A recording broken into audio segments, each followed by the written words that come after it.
अस्सलाम वालेकुम वरहमतुल्लाहि वबरकातुहू। क्या हाल है आप सबका? उम्मीद है कि आप सब खैर आफियत से होंगे। अल्लाह ताला आप सबको अपने हिफ्ज़ व अमान में रखे। आज इंशाल्लाह हम जिस लेसन को डिस्कस करने जा रहे हैं वो कायदे का सबक नंबर 13 है, जिसका नाम है हुरूफ़ मद्दा। शुरू करते हैं। अऊज़ु बिल्लाहि मिनश शैतानिर रजीम, बिस्मिल्लाहिर रहमानिर रहीम, रब्बि ज़िदनी इल्मा। सबसे पहली बात तो ये कि जब भी आप कोई भी लेसन करवाएं, जिससे पहले भी हम इस बात को डिस्कस कर चुके हैं कि लेसन का जो नाम है उसको ज़रूर एक्सप्लेन करें, और लेसन के नाम के साथ जो अदायगी से रिलेटेड जो चीज़ है उसको ज़रूर कनेक्ट करें, ज़रूर कंपेयर करवाएं, ताकि स्टूडेंट जो है वो नाम से ही पहचान जाए, उसको मुश्किल पेश ना आए। जैसे ही आप नाम लें उसे पता चल जाए कि एक्चुअली इसमें हमने करना क्या है। तो this is very important thing जो आपने फोकस करनी है। नंबर 1 तो ये, जैसे इस चैप्टर का नाम है हुरूफ़ मद्दा, तो हुरूफ आप स्टूडेंट को बताएं। हुरूफ मीन्स लेटर्स, तो इसमें बेसिकली हम कुछ लेटर्स देखेंगे कैसे, जिनकी क्या ख़ास सिफ़ात है, क्या ख़ास उन लेटर्स की बात है। वो ये है कि मद्दा है। मद्दा को एक्सप्लेन करें। मद मीन्स टू स्ट्रेच, खींचना, लंबा करना। आप अगर छोटे बच्चों को करवा रहे हो तो हाथ के इशारे से भी ऐसे लंबाई का स्ट्रेच करने का जो है वो सिंबल दे सकते हैं। इसी तरह जो कोई भी ऐसी चीज़ जो स्ट्रेचेबल हो वो दिखा सकते हैं स्ट्रेच करके, एक प्रैक्टिकल उनके सामने कर सकते हैं। और अगर बड़े हैं तो वो तो आसानी से इसको कंपेयर भी कर सकते हैं। तो बेसिकली हमने इस लेसन में क्या पढ़ना है, वो लेटर्स जो स्ट्रेचेबल हैं, जो मद्दा हैं, जिनको हम स्ट्रेच करेंगे। तो ये फर्स्ट थिंग स्टूडेंट को क्लियर होनी चाहिए कि हुरूफ मद्दा का मतलब क्या है, कि वो स्पेसिफिक लेटर्स जो स्ट्रेच किए जाते हैं। नंबर 2, अब उन्हें ये पता होना चाहिए कि वो कौन कौन से हैं। वो 3 है, अलिफ, वाव, या, जैसे कि लेसन में ऊपर साथ ही लिखा भी हुआ है। तो ये चीज़ भी उन्हें पता होनी चाहिए कि वो कौन से हैं। 3 हैं, अलिफ, वाव, या। और थर्ड थिंग उन्हें पता होनी चाहिए कि ये कब मद्दा होते हैं, यानी अलिफ, वाव, या मद्दा की इनके अंदर एट्रीब्यूट तो है, सिफत तो है, लेकिन कब ये मद्दा होते हैं, तो वो स्पेसिफिक कंडीशन इनको पता होनी चाहिए। अलिफ इज प्रेसिडेड बाय फतहा, यानी अलिफ से पहले ज़बर यानी फतहा आ जाए तो अलिफ को हम स्ट्रेच करते हैं। इसी तरीके से जो वाव है वो कब मद्दा है, जब वाव साकिन से पहले पेश हो, यानी वाव प्रेसिडेड बाय बोम्मा, यानी पेश आ रही हो पीछे।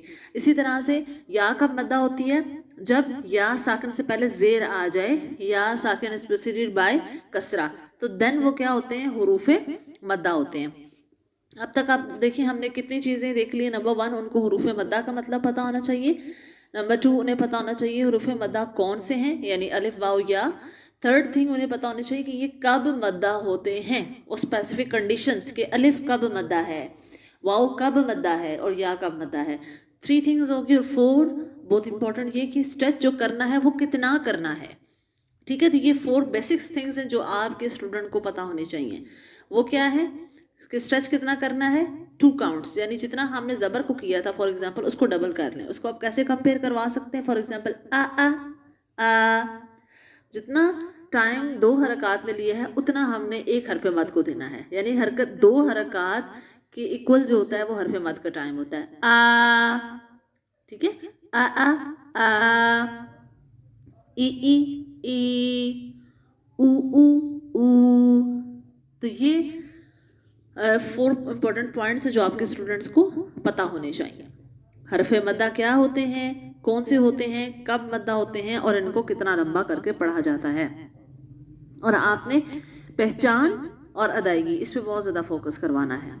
ठीक है, और इसमें भी आपने मखारिज का ज़रूर ध्यान रखना है। अब हम स्पेसिफिकली अलग अलग देते हैं। जब आपने अलिफ मद्दा करवाना है तो उसमें आपने उनको फोकस करवाना है। अच्छा, इसमें स्टूडेंट अक्सर हरकत भूल जाते हैं, तो कंपेयर करवा लेंगे। जैसे अलिफ की जो डायरेक्शन है वो ऊपर की तरफ जा रही है, तो उसके से मिलती जुलती ज़बर जो है वो भी ऊपर की तरफ होती है, तो वो भूलेगा नहीं। इसी तरह वाव जो है वो गोल है तो पीछे पेश भी गोल है, और या का जो देखें उसकी जो टमी है वो नीचे की तरफ जा रही है तो कसरा भी नीचे होता है। तो इस तरह स्टूडेंट रिलेट कर लेंगे। दूसरी बात इसकी अदायगी से रिलेटेड जो आपने फोकस करना है कि अलिफ पढ़ाते हुए कहना है कि जैसे ज़बर में उन्होंने पढ़ा हुआ है कि मुंह खुलता है, तो अलिफ में भी बा मुंह खुलना चाहिए। कितना खुलना चाहिए, सामने के 8 दांत जो है इतना मुंह खुलेगा। बू इसमें भी बताएं कि पेश करीब होंठ गोल है, और वाव में भी जितनी देर आप स्ट्रेच करेंगे होंठ गोल रहेंगे। इसी तरह बी जेर के लिए नीचे वाला जबड़ा नीचे की तरफ जाता है, और बी इसी तरह जो नीचे वाला जबड़ा है वो फैलेगा, नीचे की तरफ जाएगा, और हम जितनी देर स्ट्रेच करेंगे मुंह की पोजीशन ऐसे ही रखेंगे। तो अदायगी के वक्त आपने इस पे फोकस करना है। although ہم حروف پہ تو ساتھ ساتھ فوکس کر ہی رہے ہیں، جیسے میں نے پہلے بھی کہا تھا کہ حروف کو تو آپ نے چھوڑنا ہی نہیں ہے نا، وہ تو چلتے ہی رہیں گے، با تا سا پر باریک ہیں، سیٹی والے ہیں، سیٹی کے بغیر ہیں، حروف حلقی ہیں، سب چیزوں میں فوکس ساتھ رہے گا. لیکن ایڈیشنلی اب کیا چیز ایڈ ہو جائے گی؟ حروف مدہ کی ادائیگی. کیا الف میں وہ کھول رہے ہیں؟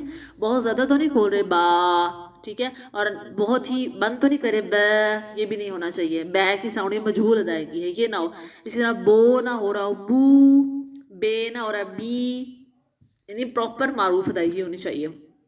اسی طریقے سے یہاں پہ آپ اسٹوڈنٹ کو یہ بات بھی بتائیں گے کہ جب الف سے پیچھے والا لیٹر لائٹ ہوتا ہے، باریک ہوتا ہے، تو الف بھی لائٹ ہوتا ہے، ٹھیک ہے. اور جب الف سے پیچھے والا حرف موٹا ہوتا ہے تو دین الف بھی ہم موٹا ہی ادا کرتے ہیں، ٹھیک ہے. تو الف is totally dependent on the previous letter. If the previous letter is light, then alif will be heavy, and if the previous preceding letter is heavy, then alif will be heavy. سو یہ جو role ہے یہ student کو پتا ہونا چاہیے. Simple سی چیز ہے. تو پھر جب آپ اس کی پرونسیشن کروائیں گے، انہیں پریکٹس کروائیں گے، then you should keep memorising them, کہ آپ کریں، اس کو یاد کروائیں، دہرائی کروائیں. کیسے؟ با باریک کریں. اسی طرح جب سود آ گیا، سو موٹا کریں، بو، پو. تو یہ امپورٹنٹ چیزیں ہیں جن پہ انشاءاللہ آپ نے فوکس کرنا ہے. باقی واو اور یا تو ہر سچویشن میں باریک ہی پڑھے جاتے ہیں. دین آگے اس کی جو ایکسرسائز ہے، اس میں انہوں نے قاعدے کے اندر جو حرف مد ہے اس کو ریڈ کلر سے جو ہے وہ ہائیڈ لائٹ کر دیا تاکہ اسٹوڈنٹ کو پتہ بھی چل دے. لیکن اگر نہیں بھی ہے تو آپ نے پریکٹس کرواتے ہوئے اسٹوڈنٹ کو پڑھاتے ہوئے فوکس کروانا. یہ نہیں کسی پڑھاتے جائے نبات انبور اور نو. اسٹوڈنٹ سے بات کریں، اسے بتائیں کہاں پہ ہے حرف مد. ہو سکتا ہے کہ ویری فرسٹ ٹائم وہ نہ بتا سکے، تو دین آپ نے اس کو ہیلپ آؤٹ کرنا ہے، اس کو تلاش کرنے میں، ٹھیک ہے. جیسے کہ نون پہ زبر ہے تو ہم لمبا نہیں کریں نا، لیکن با الف از پریسیڈڈ بائی فتحہ، تو دین ہم اس کو اسٹریچ کریں گے. اور پھر اس کو ایک تو پہچان کروائیں، دین پڑھاتے وقت اس کو کہیں کہ آپ لمبا کرو.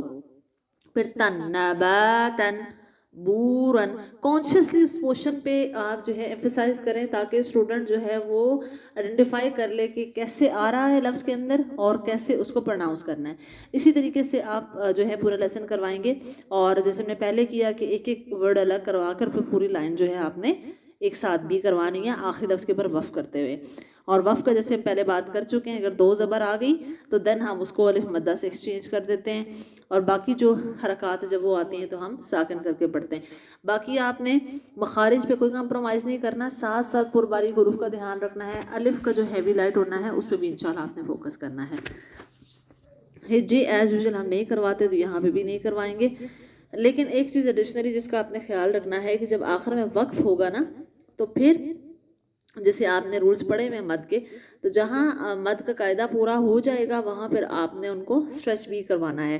اگر تو جسٹ اینڈ پہ حروف مدہ آ رہا ہے تو پھر تو دو حرکات ہی ہوگا.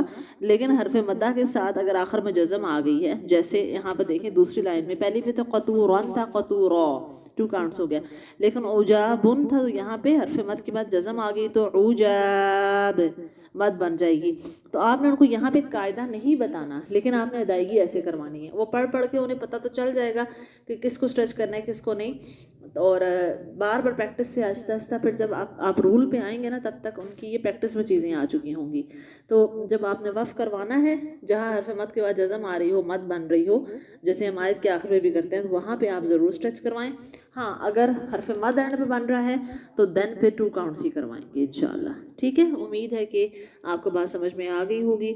اللہ تعالیٰ آپ کو بہترین طریقے سے سکھائے اور آپ بہترین طریقے سے قرآن مجید دوسروں کو سکھا سکیں. بارک اللہ فیکم، جزاکم اللہ خیرہ. السلام علیکم ورحمۃ اللہ وبرکاتہ.